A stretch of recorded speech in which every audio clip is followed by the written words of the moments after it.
I was interviewing a developer today and he asked me an interesting question that I thought I should share with you guys.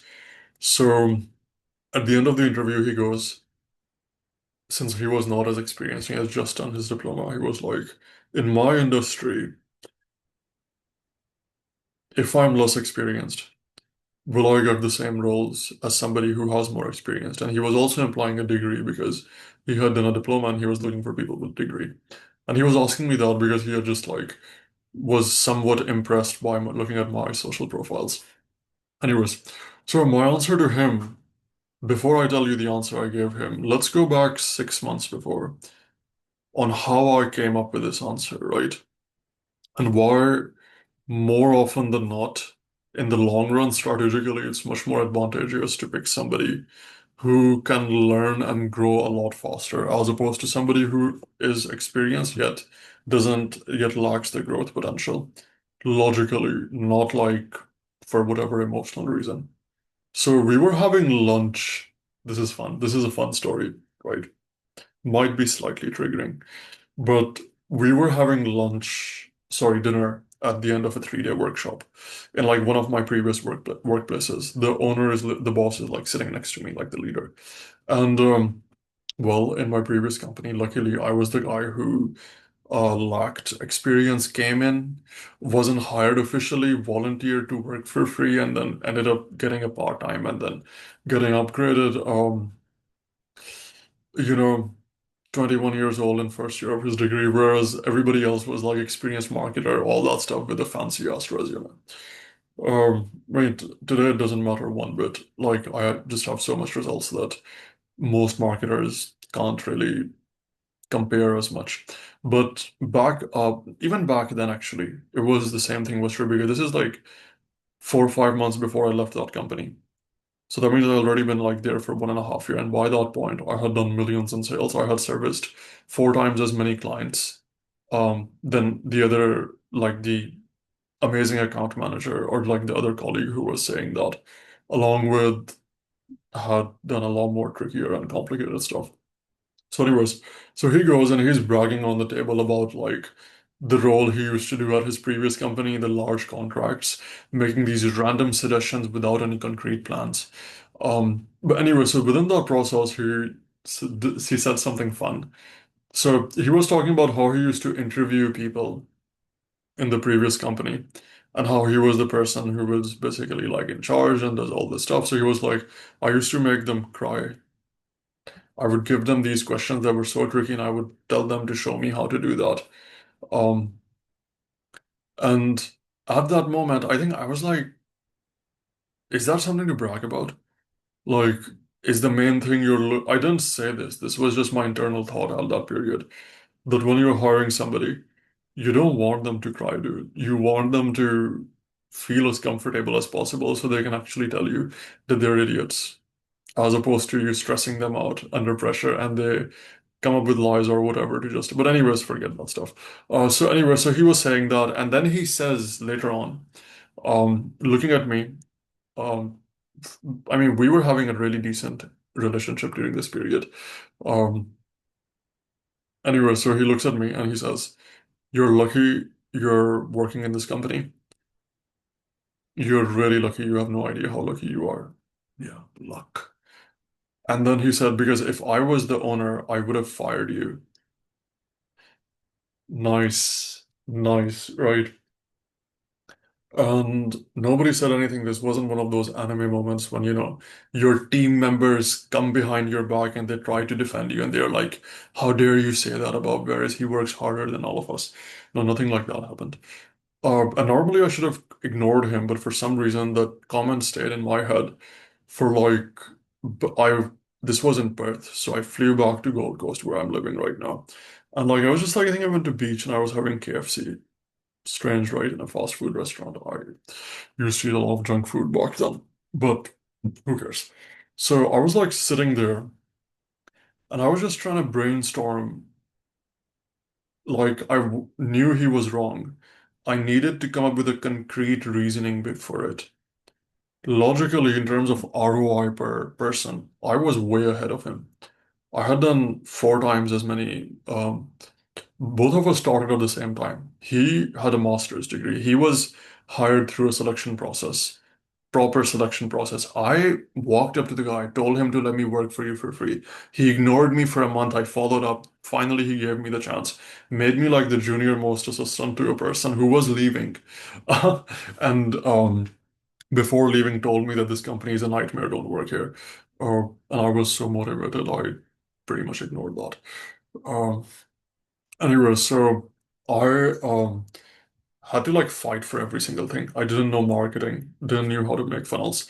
Yet I ended up making more funnels than any other account manager combined in the first year. I didn't know how to run ads yet. By the end, I had the same. I had serviced more clients, ran more large scale campaigns, and had a much better understanding on ads than all the like a fair bit of account managers, at least in like the space of the area which was where I was specialized in. Same thing for sales. I didn't know any sales. This guy had done large sales. Yet at the end, he was actually selling, like he was offering website, like his area was like that. And he was offering it from the stage. And I didn't get any of that. I didn't have that authority.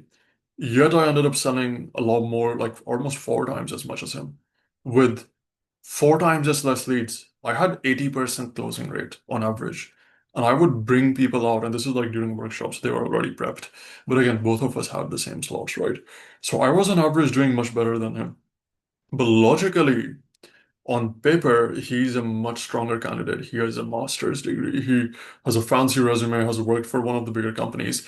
He is the authority. He's older than me, all of those things, right? So the conclusion I came to was that the skill of growth, because both of us were given the same opportunities and the same conditions, yet I went a lot farther ahead with the same resources he had. While being a student, actually, he probably was better off than me. Maybe that was a bad thing. Comfort kills. Anyway, so I realized that growth is more important. The ability for somebody to learn, for them to have the work ethic, for them to be able to improvise over time. And like obviously you look at growth of an employee and there are going to be different factors. But somebody who's always improving and getting better and learning new skills and pushing themselves to their limits and just inherently has those soft skills. Like when you're hiring people, soft skills are these, mental stuff and discipline, focus work, work ethic, teamwork, all those things. And hard skills are like marketing and all that, practical stuff. So somebody who has the ability to grow initially when you've hired them. So let's look at two people, right? Both are here. Oh, sorry. This guy who's less experienced is here. This guy more experienced is here, right?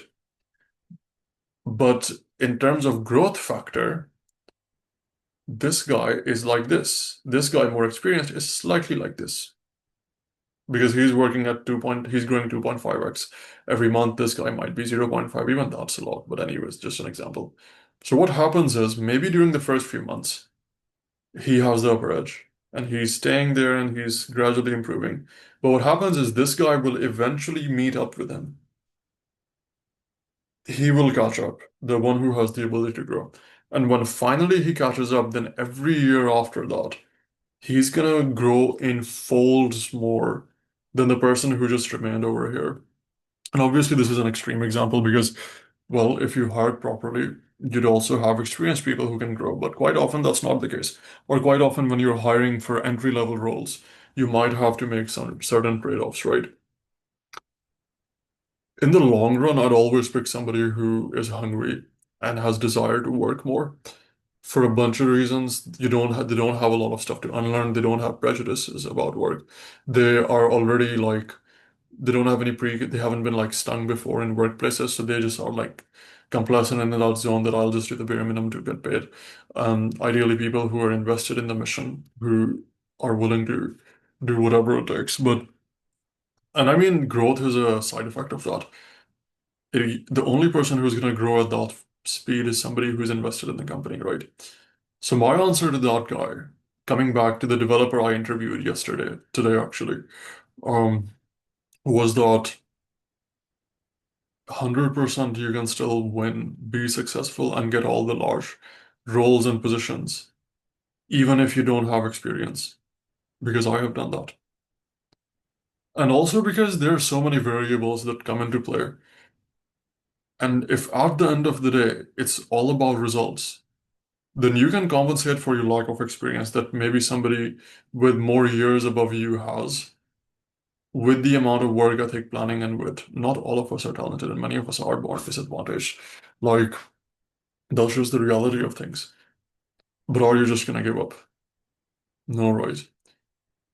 Your persistence, your ability to follow up if you're applying for a role, your ability to um, consistently provide them value, your ability to learn new concepts and be useful to the things, the core places where nobody else is touching, your ability to come up with those things on how you can handle the things that are difficult and take the work off the like all of these different skills that I would, and I have interviewed a lot of people with degrees and masters. I don't do this anymore. Well, couldn't care less if the person has a degree or not. At the end of the day, I mean, degree, even in computer science, which is technical, it might infer that this person has slightly more knowledge, but in my experience, even they're not. Because the world is like changing at such a high speed with AI and everything else that most graduates don't know about those things that I actually care about. So have to teach both people regardless. I might as well pick somebody who's more experienced, who is more hungry for growth, right? And yeah, so if you're growing and you're hiring somebody, I would prioritize the soft skills over experience alone. Obviously, some roles are that one. If you can get somebody with both, then get someone with both. Or if you're looking to use someone in the short term and dispose of them later, then maybe pick somebody experienced so they can get the job done. Or if you're very specific and this is not like sort of culture you want in the team is like you just want the work done. You couldn't care less about people pushing themselves hard and overall productivity being higher and all those things. Then you pick the experienced person. But I would I wouldn't mind even if somebody is less experienced and has less work, has less like fancy resume, for me seeing their soft skills being higher. And you can assess the soft skills during interview, which is a skill in itself. Assessing the because everybody would say they're hardworking. Ask them questions. When was the last time you worked nonstop for 18 hours? Not like has there ever been a time where you didn't sleep for 3 days, 2 days, how long was it? How long is your record when you were working on something? What was the most difficult and challenging thing you've done? What is the new skill that you learned? How was the learning process like? Like if somebody was keen and eager for growth, they'd be excited to talk about this stuff. They'd tell you things. It's like, oh, this thing was so difficult, yet I had to learn it. Whereas somebody who's like kind of complacent, they'll be like, yeah, well, I did this during my high school days, or you just recall 2 years ago stuff. Um, but anyways, that was my takeaway story. And I hope you guys have a fancy night. See you.